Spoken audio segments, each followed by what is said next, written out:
தெரியுது இல்லையா, துருப்புடிச்ச nut and bolt போட்டு மூடிருக்க இந்த இடம், இதை தான் நரகத்தின் நுழைவாயில், அதாவது என்ட்ரன்ஸ் டு ஹெல் அப்படின்னு சொல்றாங்க. இப்போ மனிதனால தோண்டப்பட்ட மிக ஆழமான குழியா இதுதான் இருக்கு. கிட்டத்தட்ட 12,262 மீட்டர் ஆழத்துக்கு, அதாவது தரையிலிருந்து 12 கிலோமீட்டர் ஆழத்துக்கு ரொம்ப ஆழமான ஒரு குழியை ரஷ்யா தோண்டிருக்காங்க.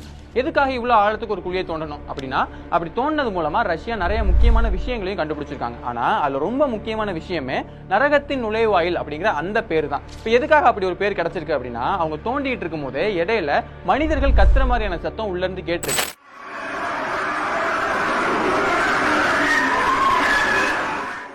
கேட்டதை வச்சுதான் இது நரகத்துக்குள்ளே டைரக்டா ஒரு ஹோலை போட்டாங்க, அதனாலதான் அப்படி ஒரு சத்தம் கேட்குது அப்படின்னு சொல்றாங்க.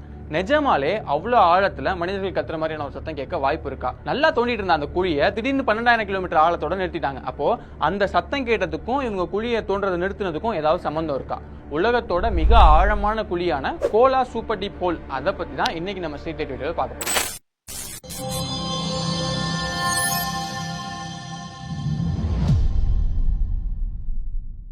இந்த கோலா சூப்பர் டீப் ஹோலோட வரலாறு 50-60 ஆண்டுகளுக்கு முன்னாடி இருந்து ஆரம்பமாகுது. பூமிக்கு கீழே என்ன இருக்கு அப்படின்னு ஆராய்ச்சி பண்ணணும். இந்த யோசனை ரஷ்யாவுக்கு வந்ததுக்கான முக்கியமான காரணமே அமெரிக்கான்னு தான் சொல்லணும்.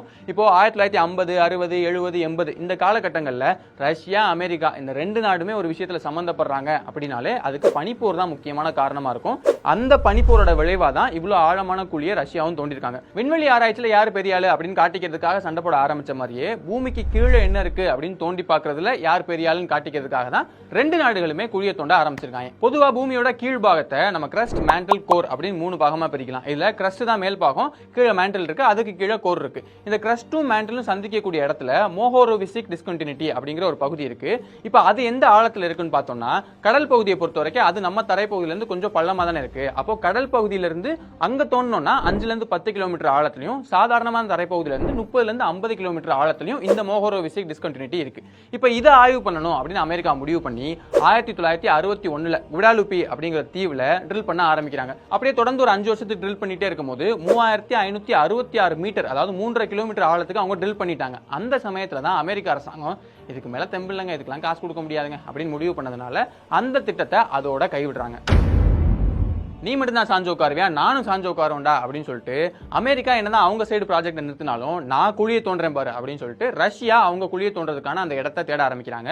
அப்போ கோலா அப்படிங்கிற பகுதியில 300 கோடி ஆண்டுகள் பழமையான பாறைகள்லாம் இருக்கு அப்படின்னு தெரிஞ்சதுனால அந்த பகுதியில நம்ம ட்ரில் பண்ணலாம் அப்படின்னு முடிவு பண்ணி 1970ஆம் வருஷம் மே மாசம் அவங்க அதை ட்ரில் பண்ண ஆரம்பிக்கிறாங்க. இப்போ 12 கிலோமீட்டர் ஆழத்துக்கு ட்ரில் பண்ணாங்கன்னு சொன்னா இல்லையா, அதுக்கு எவ்வளவு காலகட்டம் ஆயிருக்குன்னா 1989 தான் அது முடிஞ்சிருக்கு. அப்போ 19 வருஷ காலத்துக்கு ஒரே இடத்துல தொடர்ந்து ட்ரில் பண்ணிட்டே இருந்திருக்காங்க.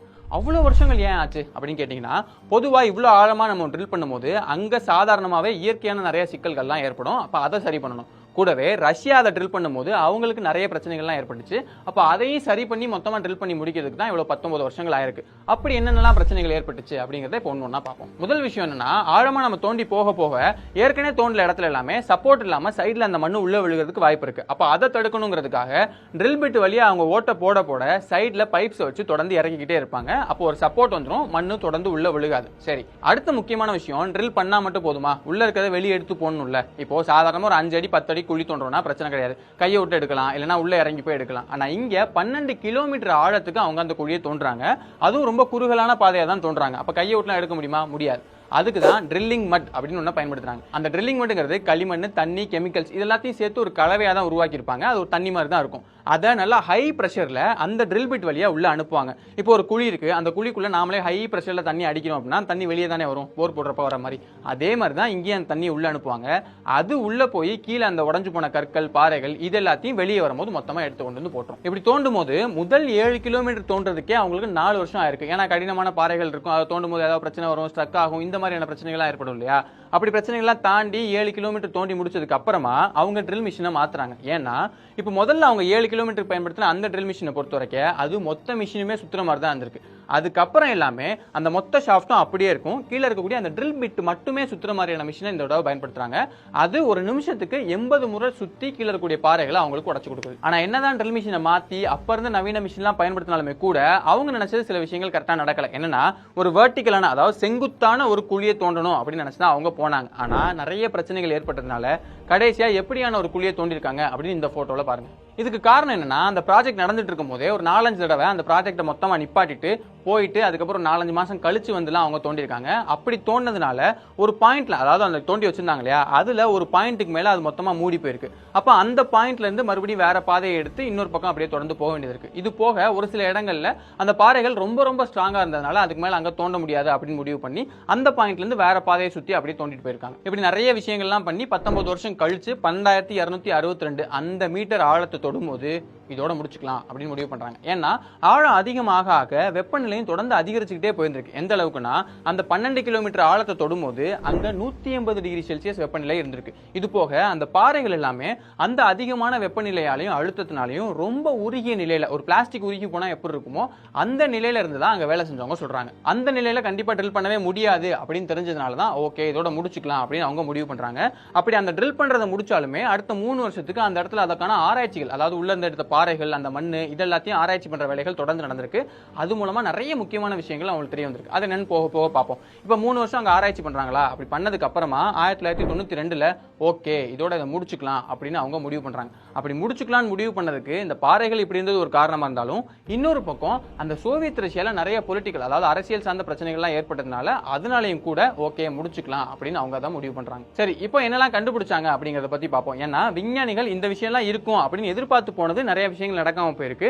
இப்படி நாங்க இருக்க வாய்ப்பே இல்லை அப்படின்னு நினைச்சது எல்லாமே நடந்திருக்கு. அதனால அதெல்லாம் என்னென்ன அப்படின்னு ஒண்ணா பார்ப்போம். முதல் விஷயம், 6.25 கிலோமீட்டர் ஆழத்துல அவங்க மைக்ரோ ஃபாசில்ஸ், அதாவது குட்டி குட்டி நுண்ணுயிர்களோட ஃபாசில்ஸ், அந்த தொல்பொருள் எச்சங்களை கண்டுபிடிச்சிருக்காங்க. இப்போ இதுல என்ன ஆச்சரியம்னா, இப்போ தரையில இருந்து ஒரு 1 கிலோமீட்டர் ஆழத்துல இந்த மாதிரி ஃபாசில்ஸை கண்டுபிடிச்சாங்கன்னா ஓகே ஏதோ ஒன்று இருக்கு அப்படின்னு சொல்லலாம். ஆனா அவ்வளவு அதிகமான அழுத்தத்திலையும் அவ்வளவு அதிகமான வெப்பநிலையிலையும் இவ்வளவு ஃபாசில்ஸை கண்டுபிடிச்சிருக்காங்க. அதுவும் 200 கோடி ஆண்டுகள் பழமையான ஃபாசில்ஸா இருக்கு அப்படிங்கிறப்போ இது ரொம்ப முக்கியமான விஷயம் சொல்லிட்டு அதுக்கான ஆராய்ச்சிகள்ல ஈடுபட்டிருக்காங்க. ஓகே, அடுத்த முக்கியமான விஷயம், பாறைகளுக்கு கீழே அவ்வளவு அதிகமான அழுத்தமும் வெப்பநிலையும் இருக்கிறதுனால அங்க தண்ணி இருக்க வாய்ப்பே இல்லை அப்படின்னு அவங்க நினைச்சிட்டு இருந்தாங்க. ஆனா இதுல இருந்து எடுத்த நிறைய குட்டி குட்டி பாறைகள்ல உள்ள தண்ணி ட்ராப் ஆயிருக்கு அப்படிங்கிறது தெரிய வந்திருக்கு. அடுத்து ஒரு முக்கியமான விஷயம் கிடைச்சிருக்கு, அதுதான் தங்கம். 9 கிலோமீட்டர் ஆழத்துல தோண்டிட்டு இருக்கும்போது அங்க கிடைச்ச குட்டி குட்டி பாறைகளுக்கு இடுக்குல தங்கத்துடைய மாலிகுல்ஸ் தான் நிறைய ட்ராப் ஆயிருந்திருக்கு. அது எந்த அளவுக்கு ட்ராப் ஆயிருந்திருக்குன்னா, ஒரு டன்னுக்கு 1 கிராம் அப்படிங்கிற அளவுக்கு ரொம்ப ரொம்ப கம்மியான தங்கம் தான் அதுல ட்ராப் ஆயிருக்கு. நல்லா இருக்கே, அப்ப நம்ம அதை தோண்டி எடுத்து தங்கத்தை எடுக்கலாமா அப்படிலாம் யோசிக்க தேவையில்ல. ஏன்னா அவ்வளவு ஆழத்தை நீங்க தோண்டி எடுக்க போறீங்க அப்படின்னா கண்டிப்பா செலவு ரொம்ப ரொம்ப அதிகமாகும், அதுல லாபமே இருக்காது. அப்படிங்கிறதுனால தான் யாருக்குமே அந்த யோசனையும் வரல போல. அடுத்து இந்த குழியை தோன்றதுக்கு முன்னாடி விஞ்ஞானிகள் அந்த பகுதியை மேப் பண்ணி பார்த்திருக்காங்க. அதுல ஒரு 7 கிலோமீட்டர் ஆழத்துல அங்க இருக்கக்கூடிய கிரானைட் எல்லாமே, அங்க அதிகமான அழுத்தம் இருக்கும் இல்லையா, அந்த அதிகமான அழுத்தத்தினாலையும் வெப்பத்தினாலையும் அந்த கிரானைட் எல்லாமே பேசல்ட் அப்படிங்கிற வேற வகையான பாறையா மாறி இருக்க வாய்ப்பு இருக்கு அப்படின்னு நினைச்சிருக்காங்க.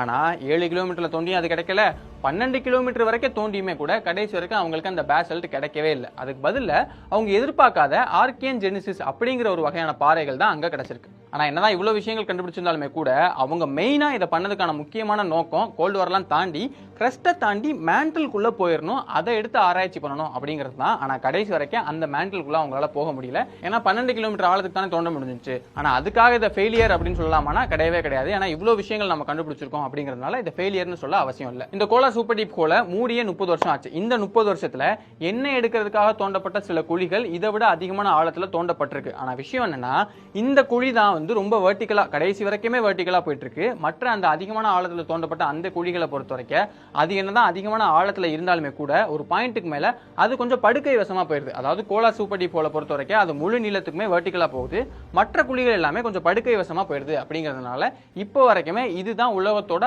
ஆழமான குழி அப்படின்னு பார்க்கப்படுது. சரி, இப்போ மெயின் விஷயத்துக்கு வருவோம். அந்த குழியை தோண்டும் போது உள்ள இருந்து மனிதர்கள் கத்துற சத்தம் கேட்டுச்சு அப்படின்னு சொன்னாங்க இல்லையா, இது என்ன கதை அப்படின்னா, அந்த ட்ரில் மிஷின்ல மைக்ரோஃபோன்ஸ் வச்சு உள்ள அனுப்பிச்சிருக்காங்க. அப்படி அனுப்பும் போது உள்ள இருக்கக்கூடிய எல்லா சத்தத்தையும் அது கவர் பண்ணிருக்கு. அப்படி கவர் பண்ணதுல ஒரு பாயிண்ட்டுக்கு மேல கீழே இருந்து மனிதர்கள் கத்துற சத்தமும் அதுல ரெக்கார்ட் ஆயிருக்கு.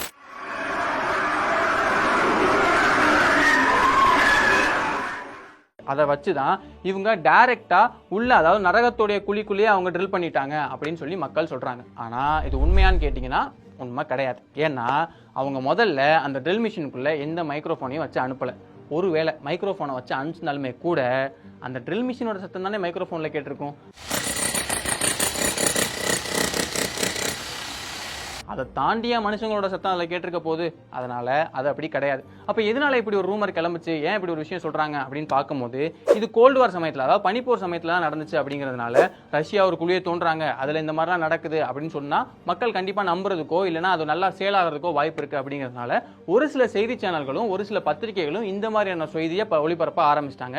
அதை மக்கள் நிறைய பேர் உண்மையை நம்பி அதுக்கப்புறம் ஏதோ ஒரு படத்துல இருந்து நிறைய ஒரு கிளிப்பிங்ஸ்லாம் எடுத்து போட்டு அந்த சவுண்ட் அப்படியே ஆம்பிளிஃபை பண்ணி அதுக்கப்புறமா இது ஒரு விஷயமா அப்படியே மாத்தி இன்டர்நெட் முழுக்க அதுக்கு பரப்ப விட்டாங்க. அப்படிங்கிற மாதிரி தான் அதுக்கப்புறம் நமக்கு தெரிய வருது. ஏன்னா ரஷ்யாவுமே இதுவரைக்கும் அதிகாரப்பூர்வமா இப்படி ஒன்று நடந்துச்சு, இதுல சத்தம் கேட்டுச்சு அப்படின்னு அறிவிக்கவே இல்லை. இது யாரோ ஒருத்தவங்க ஒரு பொருளையை கிளப்ப ஆரம்பிச்சது, அதுக்கப்புறம் நிறைய மக்கள் நம்ப ஆரம்பிச்சிட்டாங்க. ஆனா ஏற்கனவே இந்த மாதிரி வீடியோஸ்லாம் நீங்க பார்த்திருப்பீங்க, இது உண்மை இல்லை அப்படின்னு டீகோட் பண்ற வீடியோஸ்லாம்.